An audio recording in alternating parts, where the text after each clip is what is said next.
Hello बच्चों, कैसे हो? तो आज हम करेंगे one's complement scheme of integer value representation. मतलब इससे पहले जो हमने स्कीम की थी वो साइन मैग्नीट्यूड स्कीम की थी इंटीजर वैल्यूज को रिप्रेजेंट करने के लिए। आज हम दूसरी स्कीम करेंगे, वंस कॉम्प्लीमेंट स्कीम क्या है, तो इसके बारे में हम इसको देखते हैं क्या है। This is another scheme to convert the integer values into a binary sequence before storing the integer values in the memory in terms of 0 and 1। तो ये एक दूसरी स्कीम है जिससे कि इंटीजर वैल्यूज को हम बाइनरी सीक्वेंस में कन्वर्ट करेंगे। In this scheme the positive and negative integer values are stored according to the following rules. अब वो इस रूल से उनके अंदर स्टोर किए जाएंगे, 0 1 में कन्वर्ट किए जाएंगे।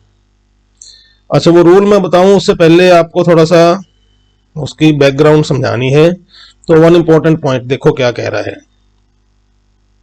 While converting the integer values into a binary sequence, the following points are kept in mind। तो हम देखो इस बात का हमें ध्यान में रखना पड़ेगा। The bit length of the permissible binary sequence is given in advance। bit length का मतलब क्या है कि जिस इंटीजर वैल्यू को आपने बाइनरी में कन्वर्ट करना है तो वो बाइनरी के लिए कितने बिट्स की आपको जगह मिली हुई है, मतलब उसको कितने बिट के बाइनरी सीक्वेंस में आपने कन्वर्ट करना है वो आपको एडवांस में मालूम होना चाहिए। Out of the total possible combinations in the given bit length, half of the combinations are used to represent positive integers and remaining half are used to represent negative integers।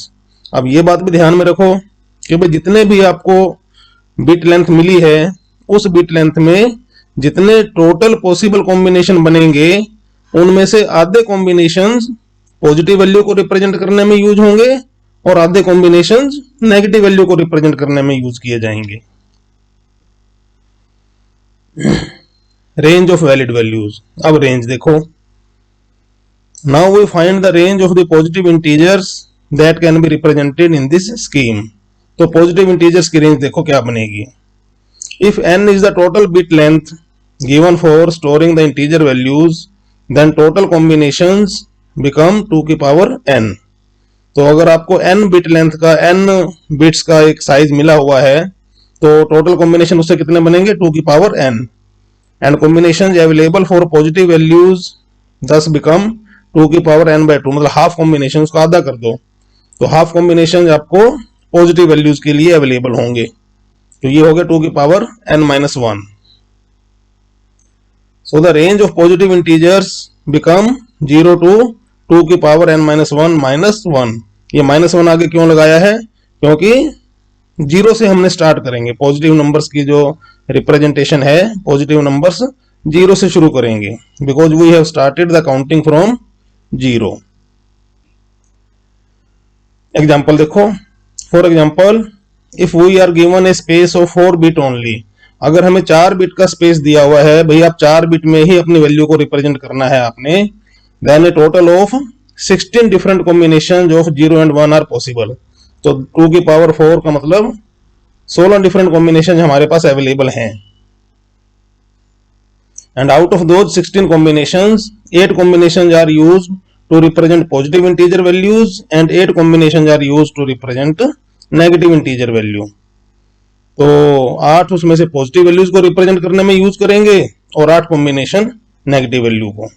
And the range of positive integer value thus can be represented becomes 0 to +7। तो 0 से लेकर +7 तक के जो 8 ही number बनेंगे इनसे positive value represent हो जाएंगी और बाकी वाले कॉम्बिनेशन से नेगेटिव वैल्यू। अब ये क्वेश्चन को देखो क्या है। Now the question arise which 8 means half combinations are used for positive values and which 8 half are used for negative values. भाई वो जो 16 कॉम्बिनेशन बनेंगे हमारे पास टोटल, उनमें से कौन से 8 कॉम्बिनेशन पॉजिटिव वैल्यूज को बताएंगे और कौन से 8 कॉम्बिनेशन नेगेटिव वैल्यू को बताएंगे। A matter of convention. अब कन्वेंशन का हम यहां पर यूज करेंगे। Here following the convention used in sign magnitude scheme. Sign magnitude scheme में क्या कन्वेंशन यूज की थी कि जो एमएसबी को देखते थे कि MSB अगर 1 है तो उसको नेगेटिव वैल्यू मानते थे और MSB 0 है तो उसको पॉजिटिव वैल्यू मानते थे। तो उसी कन्वेंशन का यूज हम यहाँ पर कर लेंगे, क्योंकि ये जो 16 कॉम्बिनेशन बनेंगे इनमें से 8 कॉम्बिनेशन MSB 1 वाले होंगे और 8 कॉम्बिनेशन MSB 0 वाले होंगे। ये तो क्लियर है। तो जो 1 वाले कॉम्बिनेशन हैं, MSB 1 वाले कॉम्बिनेशन, उनको हम नेगेटिव वैल्यूज के लिए यूज करेंगे और जो MSB 0 वाले कॉम्बिनेशन हैं उनको पॉजिटिव वैल्यूज के लिए यूज करेंगे। तो देखो क्या लिखा है, It was decided by the computer scientists that combinations with MSB 0 will be used to represent positive integer values and combinations with MSB 1 will be used to represent negative integer values. अब positive integer values का rule क्या है store करने का? Rule 1, positive integers are written straight in their binary equivalent. तो उनको हम सीधा बाइनरी इक्विवेलेंट में सेव कर देंगे। Rule 2, only the integer numbers with in the valid range can be converted successfully into 0 and 1। तो वो जो नंबर्स होंगे, इंटीजर नंबर्स जो वैलिड रेंज में होंगे, सिर्फ उन्हीं को ही हम कन्वर्ट कर पाएंगे सक्सेसफुली। अब मैं आपको समझाऊंगा ये बात।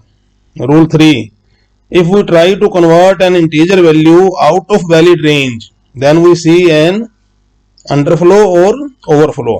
अंडरफ्लो या ओवरफ्लो को हमें ऑब्जर्वेशन हो जाएगी।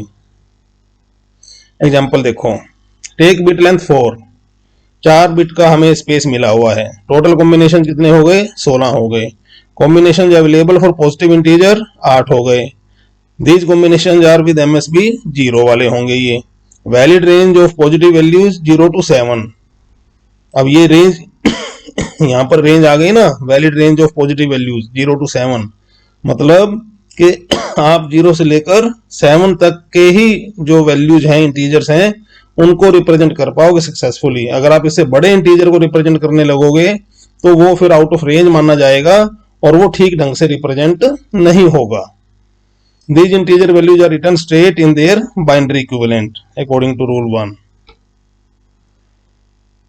तो अब ये टेबल बन गई इनकी पॉजिटिव वैल्यूज की। देखो क्या है, इंटीजर वैल्यू 0, इसको कैसे रिप्रेजेंट करेंगे? 4 बिट बाइनरी इक्विवेलेंट। तो इसका 0 0 0 0 4 बिट बाइनरी इक्विवेलेंट। और फाइनल वंस कॉम्प्लीमेंट कोड क्या बनेगा? Same as 4 bit binary equivalent. तो वो उसका सेम लिखा जाएगा 4 बिट में ही। 1 का 0 0 0 1, तो इसका फाइनल वंस कॉम्प्लीमेंट भी 0 0 0 1। 0 0 0 1 किस लिए बोल दिया मैंने? ये सारे स्टेट किस लिए बोल दिए? क्योंकि इनकी MSB 0 आएगी। MSB 0 आएगी। आप यहां देखो, 0 से लेकर 7 तक के जितने भी आपके ये बन रहे हैं बाइनरी इक्विवेलेंट, इनमें सभी में MSB 0 है।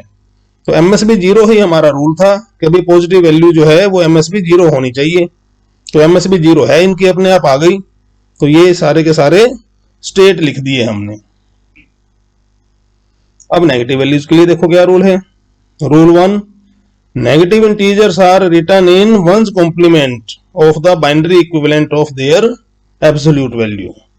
मतलब कि आपने मान लो -5 का वंस कॉम्प्लीमेंट वो लिखना है, इसमें रिप्रेजेंट करना है -5 को, तो आप पहले 5 का बाइनरी इक्विवेलेंट निकालोगे और फिर उसका वंस कॉम्प्लीमेंट कर दोगे, तो वो -5 को रिप्रेजेंट कर देगा। तो देखते हैं आगे। रूल 1 हो गया, negative integers are written in one's complement.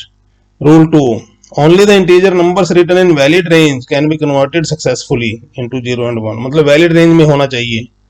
Rule 3, if we try to convert an integer value out of valid range then we see an underflow or overflow।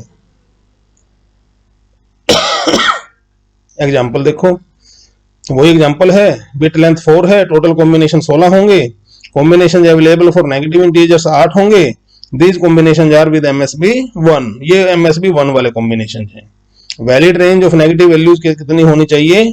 -1 to -8, क्योंकि 8 कॉम्बिनेशन है और 8 वैल्यू रिप्रेजेंट हो सकती हैं। These integer values are written in ones complement form of their binary equivalent, rule 1 के हिसाब से।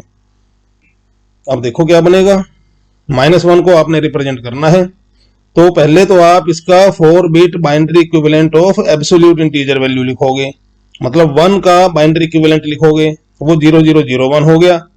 अब आप इसका वंस कॉम्प्लीमेंट लोगे, तो वंस कॉम्प्लीमेंट आपको लेना मैं सिखा चुका हूं, सिर्फ आपने रेसिप्रोकेट करने हैं, 0 को 1 और 1 को 0, तो ये हो जाएगा 1110। तो बस ये आपका फाइनल वंस कॉम्प्लीमेंट कोड हो गया -1 का। ऐसे ही -2 का देख लो, इसका जो है ना बाइनरी इक्विवेलेंट 0010 है, उसका कॉम्प्लीमेंट 1101 होगा और वही आपका वंस कॉम्प्लीमेंट स्कीम के तहत कोड बन जाएगा। इसी तरीके से -3, -4, -5, -6, -7। लेकिन -8 को देखो, -8 का जो 4 बिट बाइनरी इक्विवेलेंट है वो क्या है 1000। इसका वंस कॉम्प्लीमेंट निकालो माइनस के लिए, तो वो हो गया 0111। अब ये 0111 आया इसका वंस कॉम्प्लीमेंट, लेकिन 0 अगर MSB 0 आ गया यहाँ पर, MSB 0 तो हो नहीं सकता, MSB 0 नेगेटिव का नंबर का नहीं हो सकता कोड, MSB 0 है इसका मतलब वो पॉजिटिव का कोड है, तो इसका मतलब ये वाला कोड हम -8 को रिप्रेजेंट करने के लिए यूज नहीं कर सकते।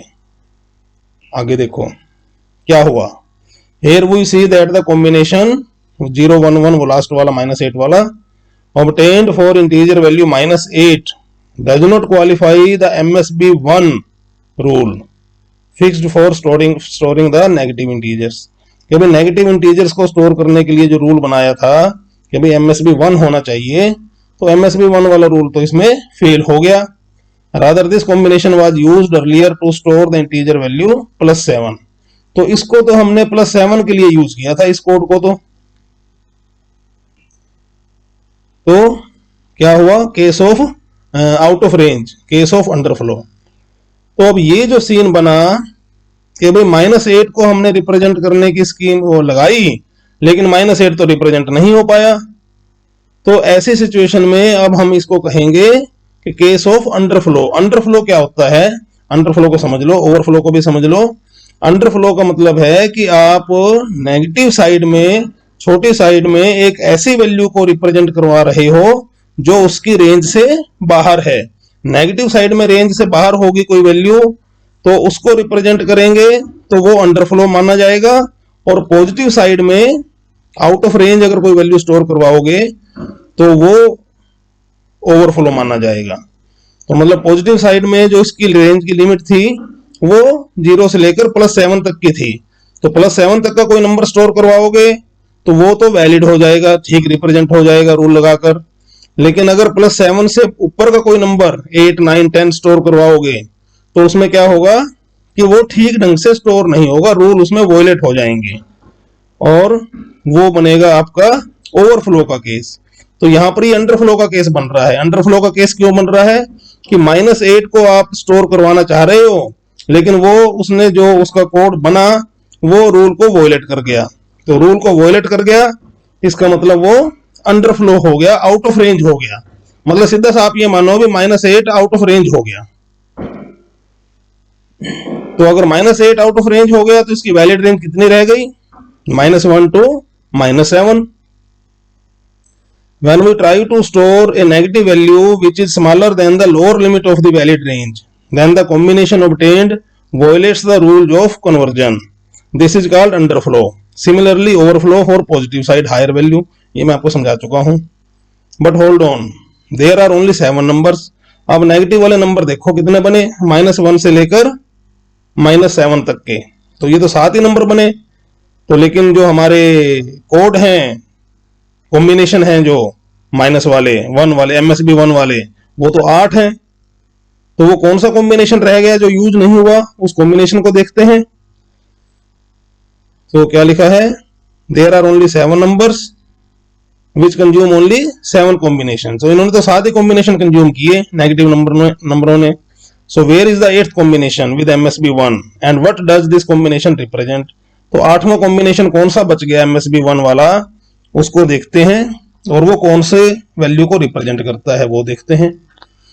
The unused combination, on inquiring we find that the combination 1111 आप देख लेना पीछे टेबल में कि ये जो 111 वाला कॉम्बिनेशन है ये अभी यूज नहीं हुआ, is the one which is not used till now.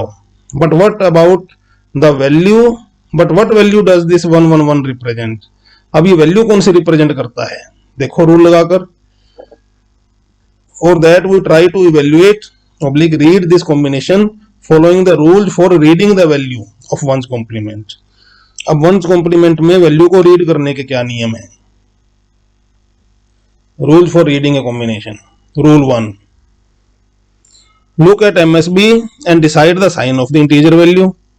तो MSB को देखेंगे और उससे हमें उसका साइन पता लग जाएगा.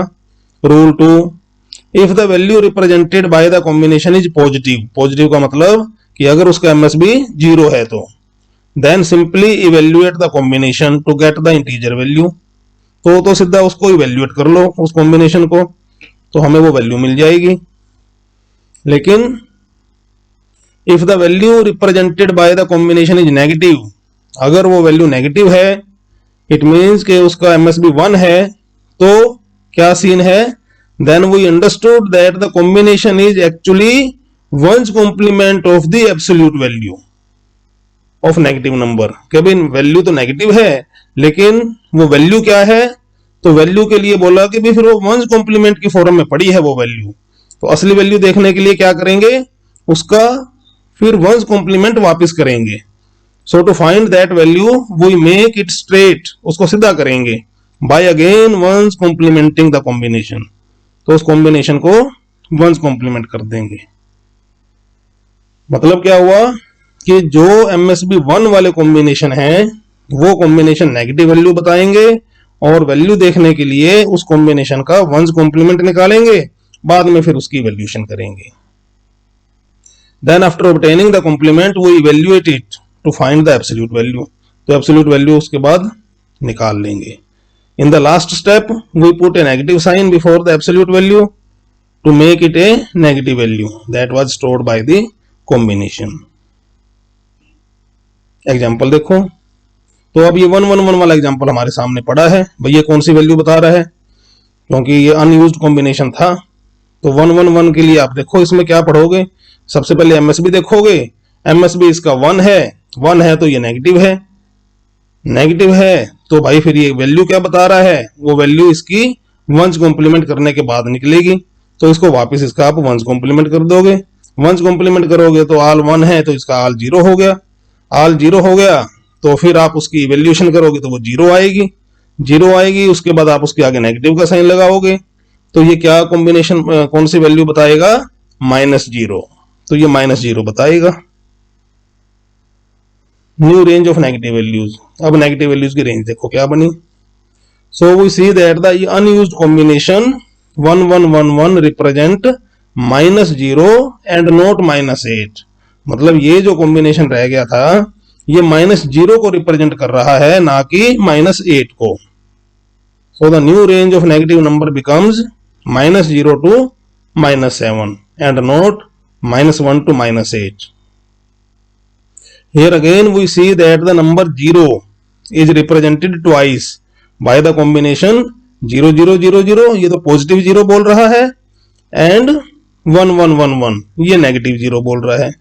Which is a wastage of one combination as was in sin magnitude. Sign magnitude में भी यही समस्या थी, उसमें भी 0 को रिप्रेजेंट करने के लिए 2 कॉम्बिनेशन यूज हो रहे थे और यहां भी 0 को यूज करने के लिए 2 कॉम्बिनेशन यूज हो रहे हैं. बस ये आपकी सारी साइन में ये इसकी थी, वंस कॉम्प्लीमेंट स्कीम वाला चैप्टर लेक्चर था. अब इसके असाइनमेंट देख लो क्या करना है आपने. Prepare a table of all the 4-bit combinations and write their value in sign magnitude scheme as well as in ones complement scheme against each combination. तो जैसी टेबल मैंने वहां पीछे बना रखी है उसमें ये इसमें तो वंस कॉम्प्लीमेंट वाले वैल्यू लिखी हुई है. आप इसके साथ साथ एक दूसरा कॉलम बनाओगे उसमें साइन मैग्नीट्यूड वाली वैल्यू भी लिखोगे और वंस कॉम्प्लीमेंट की क्या वैल्यू पड़ेगा वो भी लिखोगे. Okay, thank you. कोई प्रॉब्लम हो तो भाई पूछ लेना.